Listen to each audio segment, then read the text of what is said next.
नमस्कार, मैं हूं राजेंद्र तिवारी और आप देख रहे हैं अनब्रेकिंग। अनब्रेकिंग के इस वीडियो में आपका स्वागत है। बात करेंगे संविधान हत्या दिवस की और पिछले 11 सालों में जब से प्रधानमंत्री मोदी प्रधानमंत्री बने हैं, जब से भारतीय जनता पार्टी की सरकार देश में आई है, तब से लोकतंत्र और संविधान कितना मजबूत हुआ है, आम नागरिक कितना मजबूत हुआ है, उसकी फ्रीडम कितना एक्सपैंड की है या वो फ्रीडम संकुचित हो गई। दरअसल इन पर बात किया जाना इसलिए जरूरी है क्योंकि ये सरकार आज के दिन अ, संविधान या आप कहें कि आपातकाल लगाने की 50 साल पूरे होने का दिन मना रही है और उस दिन का नाम दिया है संविधान हत्या दिवस। संविधान का मतलब मोटे तौर पर यह हुआ कि लोकतंत्र का मजबूत होना, फ्रीडम का एक्सपैंड होना, इकोनॉमिक इनइक्वालिटी कम होना और देश का रुतबा बढ़ना। मोटे तौर पर यही चीजें होनी चाहिए। तो दरअसल जब सुबह भी हम बात कर रहे थे कि इमरजेंसी के 50 साल पूरे होने पर संविधान हत्या दिवस मनाया जा रहा है, उस समय ही मेरे दिमाग में एक बात यह आई कि क्यों ना इस सरकार का परफॉर्मेंस देखा जाए और ये देखा जाए कि जो सरकार आपातकाल का 50वीं वर्षगांठ मना रही है संविधान हत्या दिवस के तौर पर, यानी वो मान करके चल रही है कि 50 साल पहले संविधान की हत्या की गई थी। और चूंकि ये सरकार जब जब कहती है कि हम संविधान हत्या दिवस मनाएंगे, तो इससे बहुत सीधा सा दो अर्थ निकलते हैं। एक अर्थ ये निकलता है कि संविधान की हत्या की गई तो हम मना रहे हैं उसे, और दूसरा ये निकलता है कि हमने जब हमारा शासन आया तो हमने संविधान में जो बातें कही गई हैं, जो स्वतंत्रताएं दी गई हैं, जो समानता की बात कही गई है, जो आर्थिक समानता की बात कही गई, सामाजिक समानता की बात कही गई, उन सारी चीजों पर सरकार ने जबरदस्त काम किया होगा, डेमोक्रेसी को मजबूत किया होगा या करने की कोशिश की होगी। डेमोक्रेसी को मजबूत करने की कोशिश ही तो संविधान को मजबूत करने की बात हुई। और जो स्वतंत्रताएं हैं, चाहे वो आर्थिक स्वतंत्रता हो या समानता हो, उनको बढ़ाने की बात ही संविधान को मजबूत करने की बात हुई।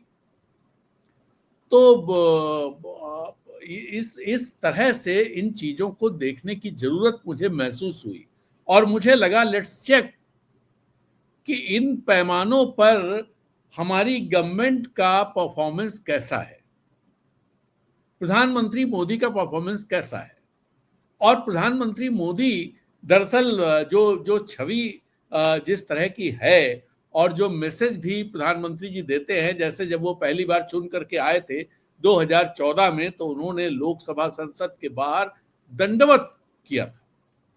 ऐसे ही वो कई बार उनके फोटो आपको दिखेंगे जब वो संविधान के सामने नतमस्तक होते हैं, संविधान की जब वो बात करते हैं और बाबा साहब की बात करते हैं, तो हमेशा ये कहते हैं कि हम जो है वो संविधान का पूरा मान रख रहे हैं, संविधान का सम्मान रख रहे हैं, संविधान को मजबूत करने का काम कर रहे हैं, और वो इस तरह की एक ऑप्टिक्स क्रिएट करते हैं।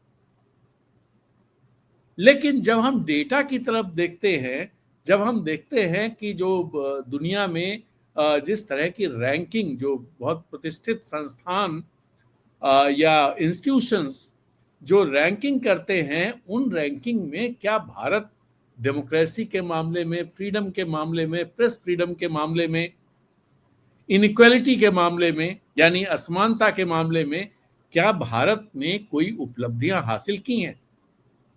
यानी वो क्या सीढ़ियां चढ़ी हैं उसने या सीढ़ियां उतर गया है? ये देखना बहुत दिलचस्प है, और ये देखना इसलिए भी दिलचस्प है क्योंकि जिस तरह का नैरेटिव खड़ा करने की पूरा वो चल रहा है और खड़ा किया जा रहा है, उस नैरेटिव में वास्तव में एक्चुअली है क्या, कितना मजबूत हुआ हमारा लोकतंत्र, आंकड़ों के जरिए हम समझने की कोशिश करेंगे। कुछ आंकड़े हम आपको दिखाएंगे भी, लेकिन उससे पहले, आंकड़ों पर जाने से पहले कुछ चीजों की जिक्र कर लेते हैं। और वो जिक्र बहुत जरूरी है। वो जिक्र इसलिए जरूरी है क्योंकि जब जब आप उन उन घटनाओं को एक बार रिकॉल करेंगे तो कुछ समझ में आएगा कि चीजें जा किस डायरेक्शन में रही। जैसे मैं जब रिकॉल करता हूं तो सबसे पहले मुझे 5 अगस्त 2019 का दिन याद आता है। 5 अगस्त 2019 को कश्मीर से अनुच्छेद 370 हटाने की कार्रवाई हुई थी। 370 रहना चाहिए, नहीं रहना चाहिए, इस पर आप सहमत हो सकते हैं, आप असहमत हो सकते हैं। आपको लग सकता है कि नहीं, इसकी जरूरत नहीं है, आपको लग सकता है नहीं, इसकी जरूरत है, और ये सिर्फ कश्मीर में नहीं सारे राज्यों में लागू होना चाहिए। ये बात दीगर है। बात यह है कि उसको हटाने का जो काम किया गया, एक डेमोक्रेसी में, एक संविधान से चलने वाले शासन में, शासन व्यवस्था में, क्या वो तरीका सही तरीका था? हो सकता है वो तकनीकी रूप से बिल्कुल सही रहा हो, लेकिन क्या वो व्यवहारिक रूप से, क्या वो नैतिक रूप से, क्या वो संवैधानिक मूल्यों और संविधान की आत्मा के साथ, आत्मा का सम्मान था? मैं इसलिए कह रहा हूं कि जब 370 थी तो 370 के तहत कश्मीर, जम्मू कश्मीर का एक संविधान भी था, और वो संविधान वहां की संविधान सभा ने बनाया था। वहां की संविधान सभा मतलब वहां की विधानसभा ने बनाया था। वहां विधानसभा और विधान परिषद दोनों हुआ करती थी। तो और उस ऐसा नहीं है कि वो संविधान हट नहीं सकता था, उसको खत्म नहीं किया सकता था, 370 नहीं खत्म की जा सकती थी। 370 के बारे में तो जवाहरलाल नेहरू ने एक बार पार्लियामेंट में ही कहा था कि ये घिसते घिसते घिस जाएगी, इसका कोई मतलब नहीं रहेगा। और एक बात और उसमें कहें कि कांग्रेस ने ही उसको लगभग खत्म कर दिया था, कुछ बचा नहीं था उसमें, बहुत थोड़ी बहुत चीजें बची थी। और जो चीजें बची थी वो बहुत सारे राज्यों में, जो आपके नॉर्थ ईस्ट के राज्य हैं या हिमाचल और उत्तराखंड, इन जैसे राज्यों में उस तरह की चीजें कम ज्यादा उसमें लागू है। तो खैर, मैं जिस पर बात कर रहा था कि उस समय वहां पर राष्ट्रपति शासन था, वहां राज्यपाल थे, चुनी हुई सरकार नहीं थी।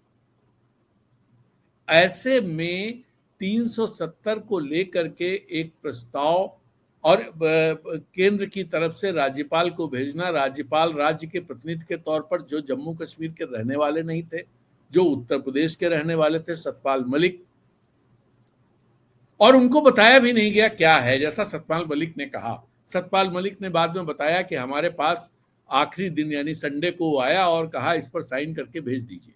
हमने भेज दिया। तो जो डेमोक्रेसी का मजाक जिस तरह से बना, वो एक एग्जाम्पल है। मैंने अपने जीवन में इस तरह की चीजें नहीं देखी हैं। और उससे भी ज्यादा एक दिलचस्प बात यह हुई, दिलचस्प नजारा था लोकसभा में, जब यह सवाल उठा कि जो कश्मीर के प्रतिनिधि हैं वो मौजूद नहीं है।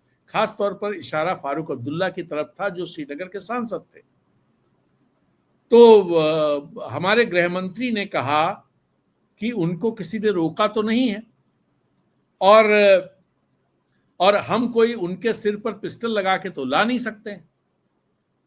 जब वो ये बात कह रहे थे, उसी दिन श्रीनगर में फारूक अब्दुल्ला, जो श्रीनगर के सांसद थे, वो अपने घर के गेट से बाहर झांक करके कह रहे थे कि मुझे नजरबंद कर रखा गया है।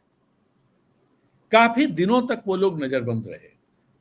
उमर अब्दुल्ला भी नजरबंद रहे, महबूबा मुफ्ती रही, सारे जो एक लीडरशिप थी वहां की, जो मेन स्ट्रीम पॉलिटिक्स करती थी, जो जो भारत के संविधान में आस्था रखती थी और भारत के साथ खड़ी रहती थी, वो सारी लीडरशिप जेल में बंद थी। और पार्लियामेंट में यह कहा गया कि हमने कोई उनको बंद तो नहीं कर रखा है। तो खैर, एक ये आपको याद होगा कि इलेक्टोरल बॉन्ड्स किस तरह की डेमोक्रेसी, किस तरह के डेमोक्रेटिक तरीके से फंडिंग का इंतजाम थे, ये सब लोग जानते हैं। और जब चीजें वो निकल के आई थी और जिस तरह की खबरें उस दौरान आई थी, जिनको अखबारों ने तो उस तरह से छापा ही नहीं, मेन स्ट्रीम मीडिया पर उस तरह से आया ही नहीं, लेकिन फिर भी तो वो जो चीजें आई थी उससे कोई डेमोक्रेसी मजबूत करने की चीज नहीं थी और सुप्रीम कोर्ट ने इसीलिए उसे स्टक डाउन कर दिया था। इलेक्शन के दौरान आप याद करिए कि देश की सबसे पुरानी राजनीतिक पार्टी कांग्रेस और सबसे बड़ा विपक्षी दल, प्रमुख विपक्षी दल, उसके खाते सील कर दिए गए थे, सीज कर दिए गए थे। तो ये सारी चीजें आपके जहन में होंगी, याद होंगी, नहीं याद हैं तो मैं याद दिला दे रहा हूं आपको। आप इसके अलावा देखिए कि मुख्यमंत्री रहते हुए दिल्ली के मुख्यमंत्री की गिरफ्तारी हुई, झारखंड के मुख्यमंत्री की गिरफ्तारी भी मुख्यमंत्री रहते हुए करने की हुई। झारखंड के मुख्यमंत्री ने कहा मुख्यमंत्री रहते हुए मैं गिरफ्तारी नहीं दूंगा, उससे पहले मैं इस्तीफा दे दूंगा। इसलिए उन्होंने पहले इस्तीफा दिया, फिर उनकी गिरफ्तारी हुई, बाद में जमानत पर छूटे। लेकिन ये सब चीजें इलेक्शन के ठीक पहले, इलेक्शन के दौरान ये हो रही थी। और ये चीजें क्या संविधान को मजबूत करने वाली हैं, डेमोक्रेसी को मजबूत करने वाली हैं? ये सवाल आपके लिए, आप पर छोड़ता हूं। इसमें यह मत तर्क दीजिएगा कांग्रेस ने ऐसा किया था, कांग्रेस ने वैसा किया था। कांग्रेस ने जो किया था उसके फल भुगत रही है। जैसे कांग्रेस की बात जब आप करें तो कर ही लेते हैं थोड़ी बात। वो बात ये कि जब इमरजेंसी लगी थी जिस दौरान 25 जून 1975, तो तब वो इमरजेंसी संविधान के प्रावधानों के तहत लगी थी और उसी सरकार ने, उसी प्रधानमंत्री ने इमरजेंसी हटा करके चुनाव की घोषणा भी की। वो भी संविधान के प्रावधानों के तहत था। तो पहली बात तो ये कहना कि वो संविधान की हत्या थी, ये फैक्चुअली गलत है। संविधान का दुरुपयोग था ये कह सकते हैं, लेकिन संविधान की हत्या थी ये नहीं कह सकते। और दूसरी बात कि उस समय की सरकार, एक तरह से और देखना चाहिए, जो मैं अभी पहले एक डिबेट में भी कह रहा था कि उस समय की जो जियोपॉलिटिक्स थी, जो कोल्ड वार का जमाना था, 71 का वार हुआ था, बांग्लादेश स्वतंत्र देश बना था और उसमें अमेरिका को जिस तरह से मुंह की खानी पड़ी थी भारत की प्रधानमंत्री के जरिए, जब उन्होंने कहा था हम 7वां बेड़ा भेज रहे हैं, तो भारत की प्रधानमंत्री ने दो टूक शब्दों में कहा था कि 7वां नहीं 70वां बेड़ा भेज दीजिए, हम डरने वाले नहीं हैं, आप भेज दीजिए। और उस समय की स्थितियां याद करिए। एनएएम बहुत मजबूती से चल रहा था, नॉन अलाइंड मूवमेंट। दुनिया में एक सोवियत संघ एक मजबूत खेमे के तौर पर था और एक तरफ अमेरिका था। अमेरिका को भारत ने मुंह पर खरी खरी सुना दी थी। एशिया में, साउथ एशिया में खास तौर पर अमेरिका की किरकिरी हुई थी, क्योंकि उसका जो देश था पाकिस्तान, उस पाकिस्तान के दो टुकड़े हो गए थे। तो उस समय की स्थितियों को ऐसे भी देखा जाना चाहिए कि उस समय की एक सुपर पावर, जैसे अभी रिजीम चेंज ईरान में करने जा रही थी, वैसे ही रिजीम चेंज का मामला भी तो हो सकता है। जो भी रहा हो, खैर उस पर हम बात अब डिटेल नहीं कर रहे हैं, बहुत सारे लोग उस पर बात कर रहे हैं और बहुत बात हुई है। हमने भी सुबह के वीडियो में फैसल अनुराग जी के साथ उस पर बात की थी। आते हैं इधर, तो पहला पॉइंट ये चीजें हुई।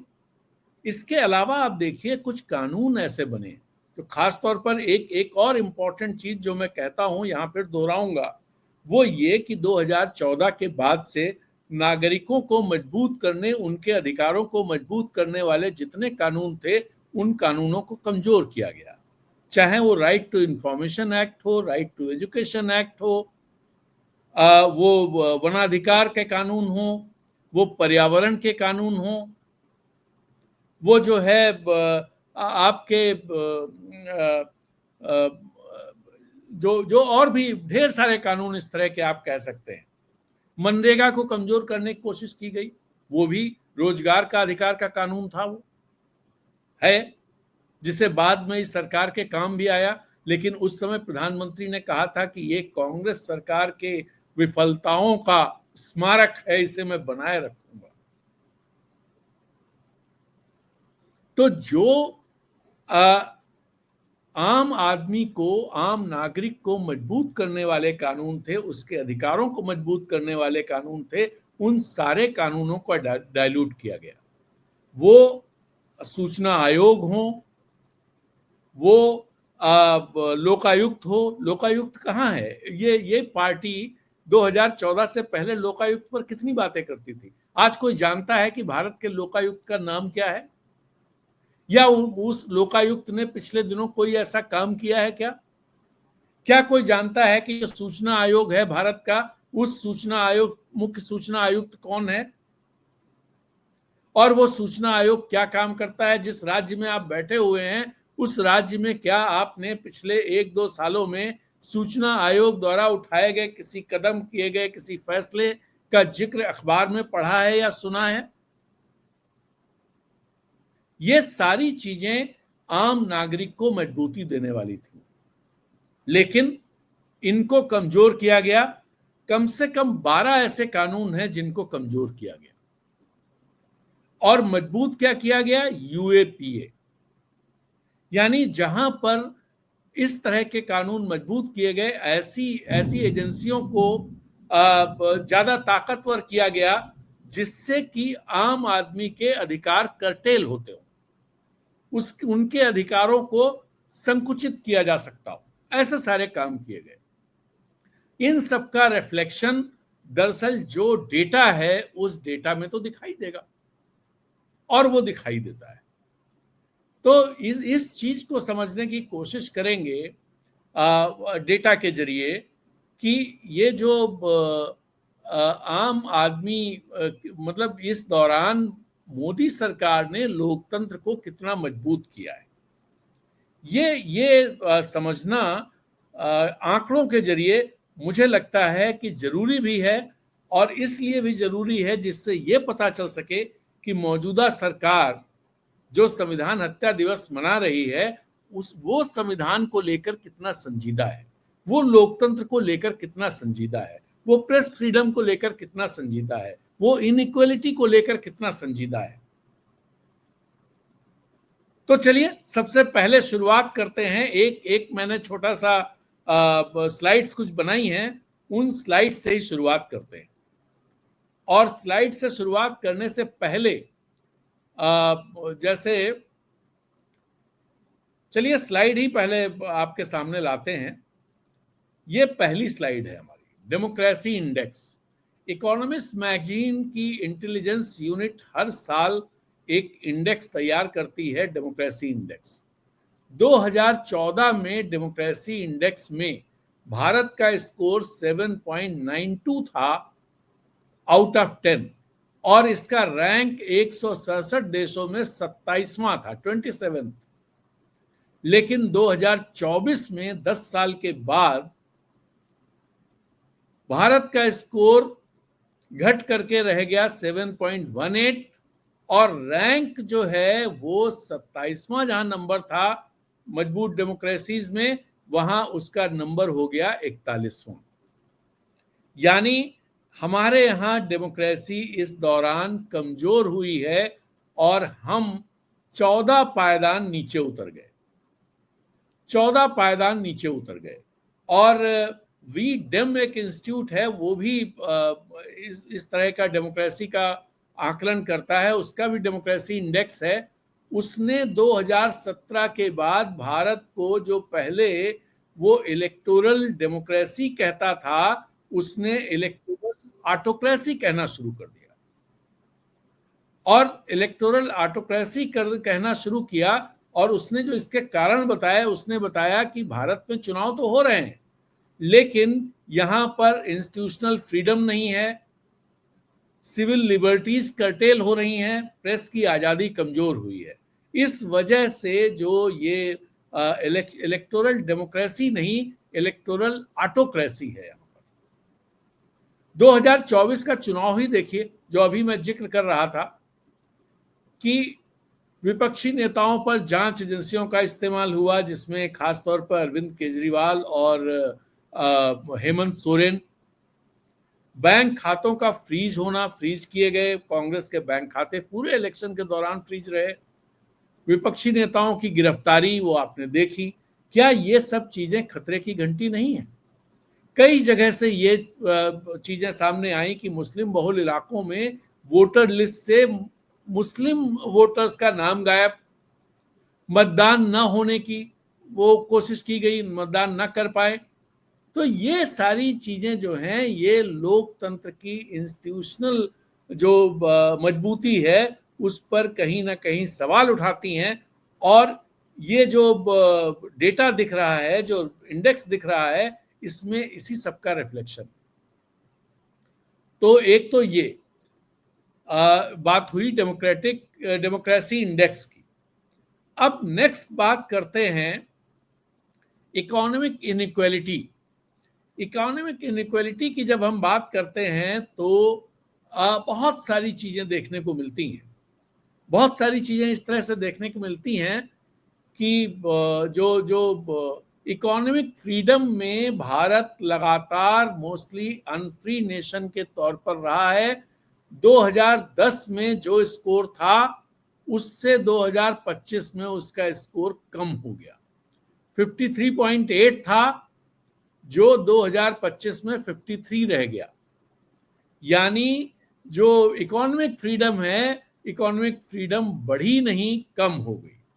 और इनइक्वालिटी तो 2010 जो आंकड़ा है, 2010 के में शीर्ष जो शीर्ष 1% था, जो शीर्ष 1%। पहले इसकी बात कर लेते हैं। जो डेटा आपके सामने दिख रहा है कि Oxfam commitment to reducing inequality index, इसमें भारत का रैंक 157 देशों में 2018 में 147वां था। यानी सिर्फ 10 देश हमसे पीछे थे। इसका मतलब ये हुआ कि हम बहुत ज्यादा इनइक्वल सोसाइटी इकोनॉमिकली हमारी सोसाइटी है। और ये चीज बहुत साफ दिखाई दी। वर्ल्ड इनइक्वालिटी डेटाबेस अगर देखें तो यहां पर India's top 1% income share reach 22.6%, the highest in the country's record history and among the highest globally, surpassing even countries like South Africa, Brazil and the US. और ये जो टॉप 1% की wealth share जो था वो 40.1%, वो 1961 के बाद से हाईएस्ट था। यानी वेल्थ कुछ लोगों के पास एक्यूमुलेट हो रही है, इनकम जो है वो जो टॉप के लोग हैं उनकी बढ़ रही है। जैसे 2010 में शीर्ष 1% के पास 35 से 38% संपत्ति थी, तो जो 2023 से 25 के बीच 40% के ऊपर पहुंच गई। शीर्ष 10% के पास 77% संपत्ति है, जबकि निचले 50% के पास सिर्फ 3% है।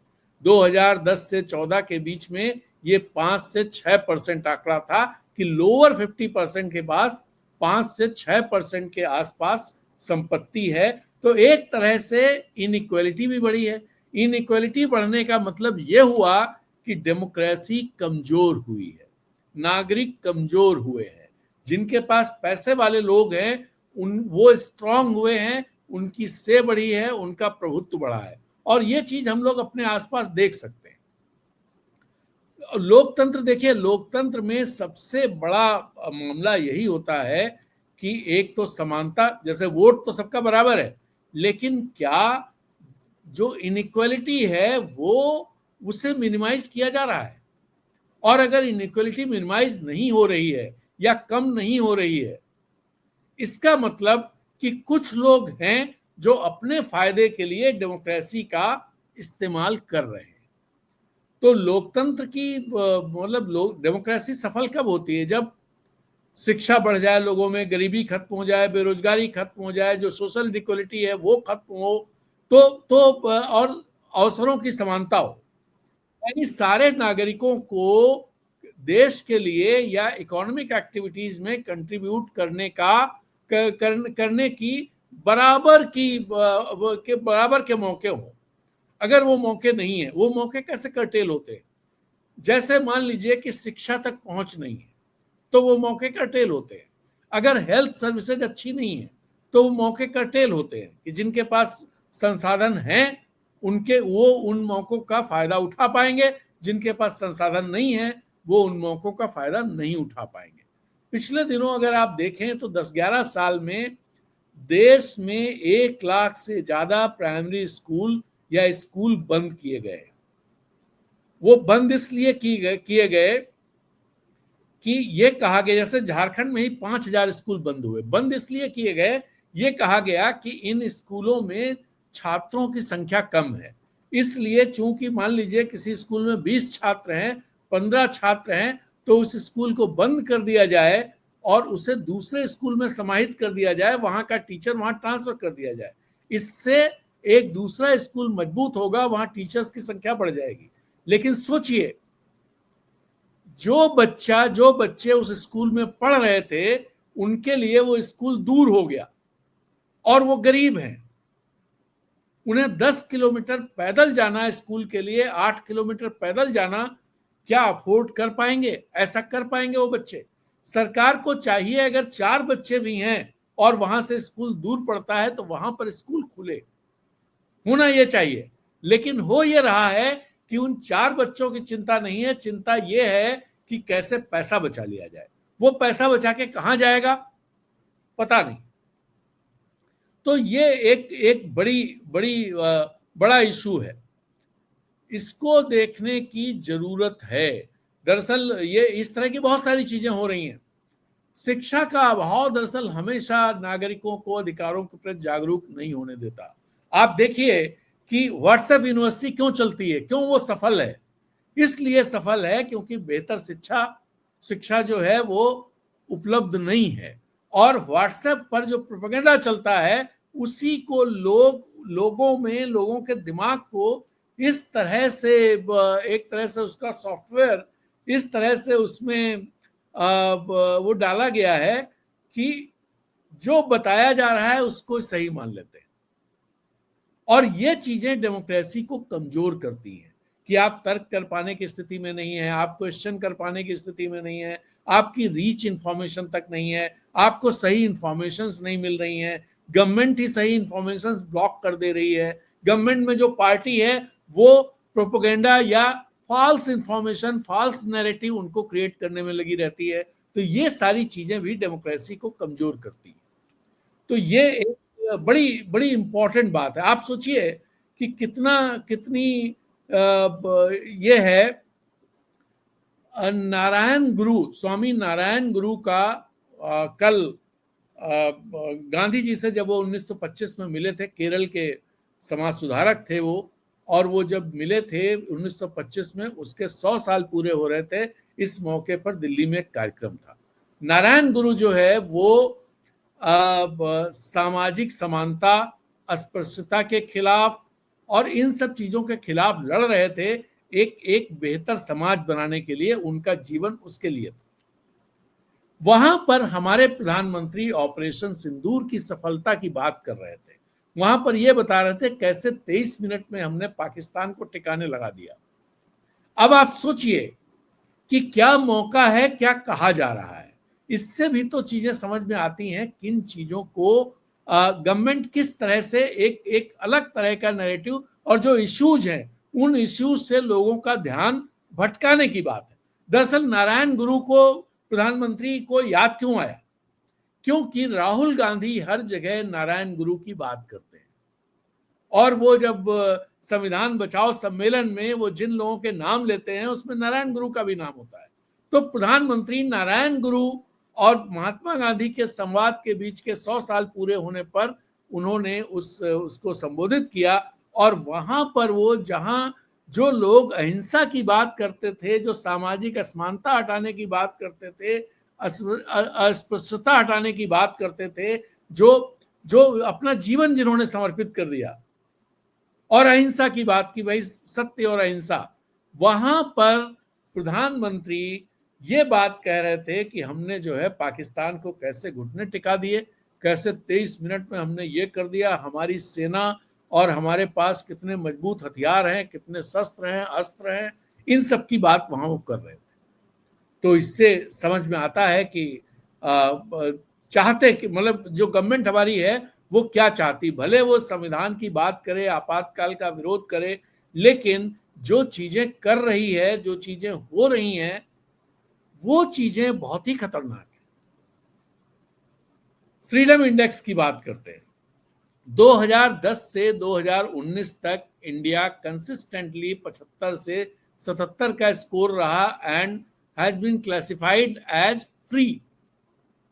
लेकिन 2020 के बाद से उसका जो इंडिया का स्कोर है वो घट गया और वो पार्टली फ्री वाले उसमें आ गई and the score has continued to decline reaching 63 out of 100 in 2025।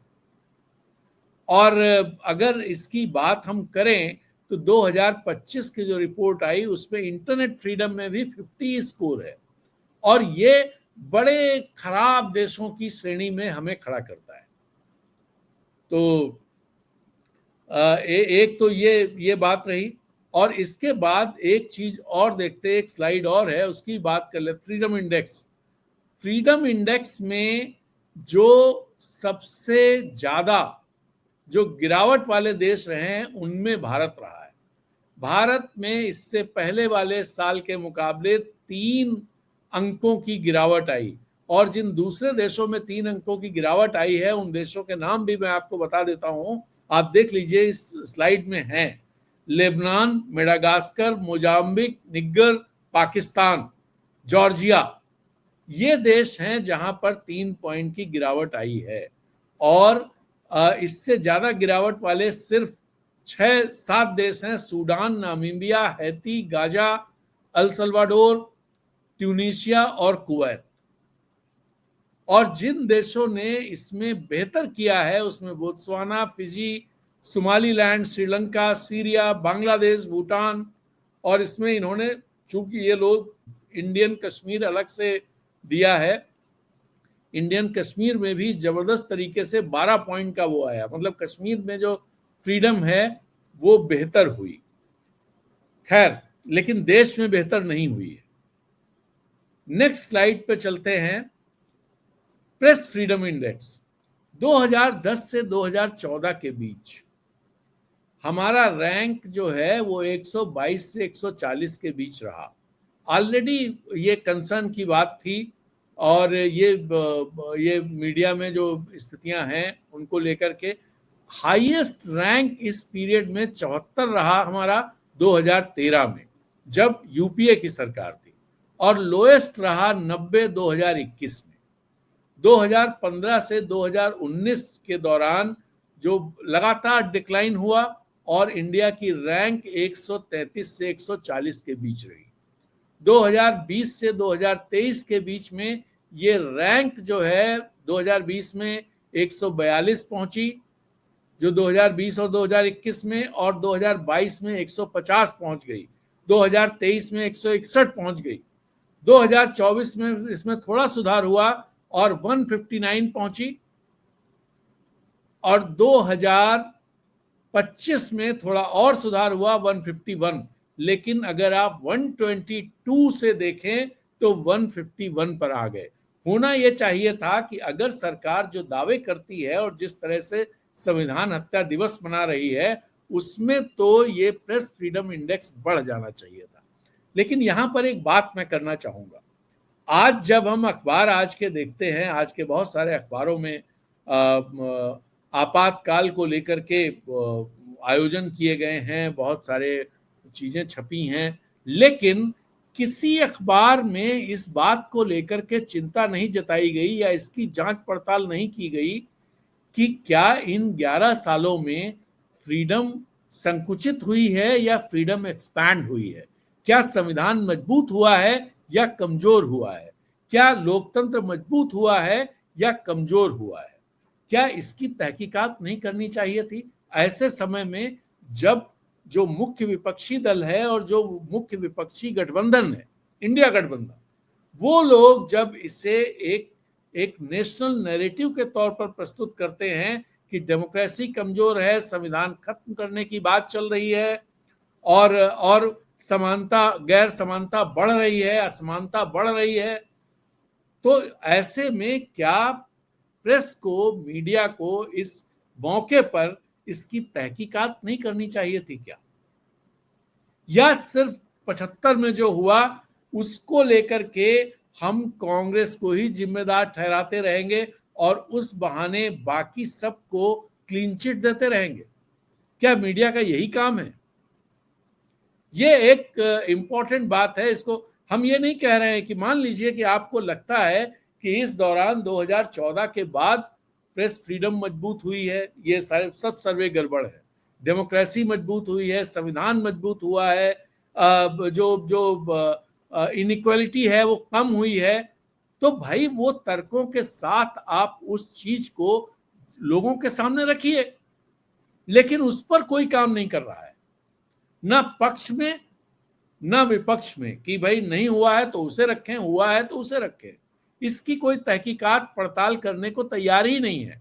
सब आज से 50 साल पहले क्या हुआ था उसको लेकर के कांग्रेस को निशाना बनाने में लगे हुए।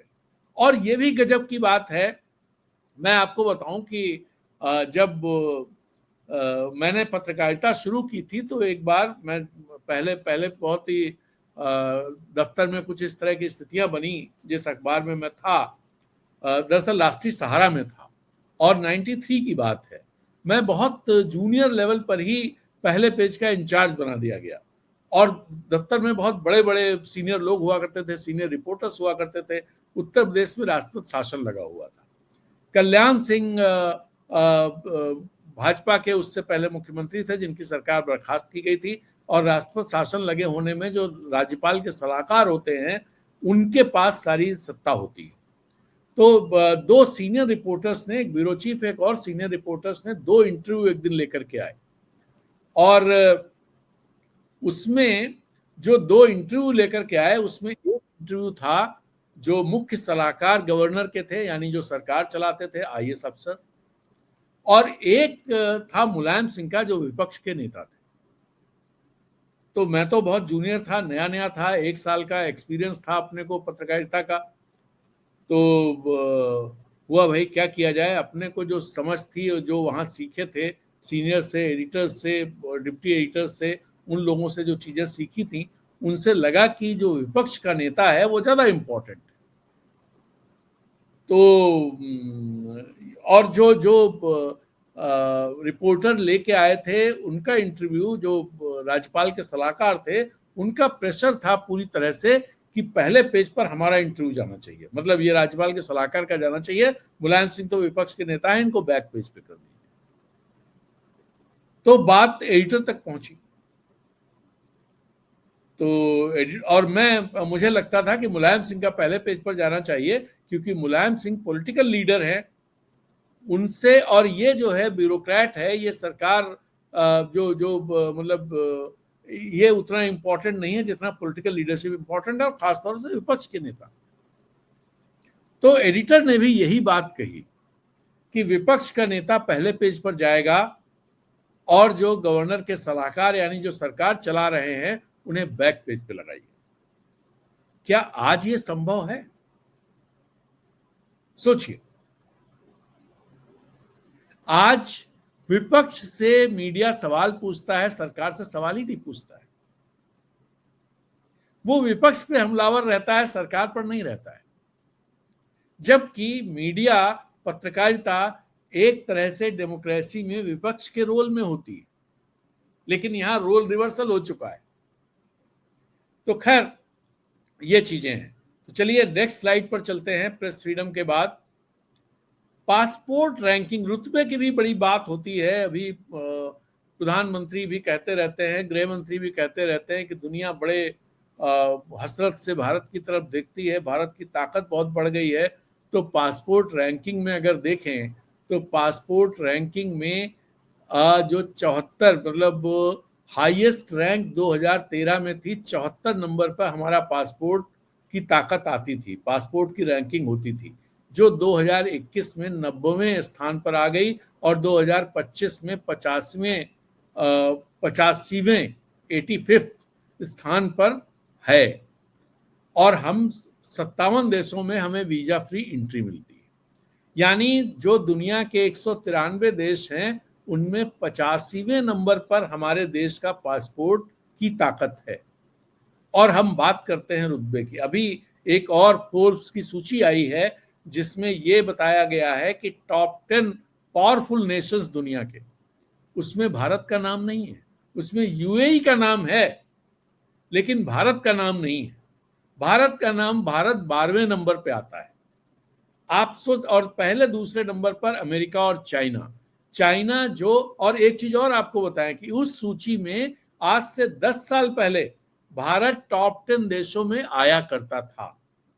और हम ये कहते हैं, हमारी सरकार ये कहती है कि भारत का रुतबा बढ़ा है, भारत की ताकत बढ़ी है, दुनिया का ताकतवर देश हो गया है, चौथी बड़ी इकोनॉमी बनने वाला है, चौथी बड़ी पावरफुल मिलिट्री है हमारे पास, दुनिया का सबसे ज्यादा पॉपुलेशन वाला देश है। फिर हम टॉप 10 में क्यों नहीं है? दुनिया की चौथी बड़ी या पांचवी बड़ी इकोनॉमी, चौथी बड़ी फायर पावर यानी मिलिट्री पावर, पहली सबसे बड़ी पॉपुलेशन, दुनिया का सबसे बड़ा लोकतंत्र और सबसे बड़ा मार्केट, जिस मार्केट की बात लगातार कहते रहते हैं, उसके बावजूद हम टॉप 10 पावरफुल देशों की सूची में क्यों नहीं आते हैं? ये सवाल तो है और इस सवाल पर सोचिए। और ये भी सोचिए कि ऑपरेशन सिंदूर के दौरान हमारे साथ दुनिया का कोई देश खड़ा क्यों नहीं हुआ। और ये भी सोचिए कि जब ईरान पर इजराइल ने हमला किया तो हमारा देश उस हमले की निंदा क्यों नहीं कर पाया।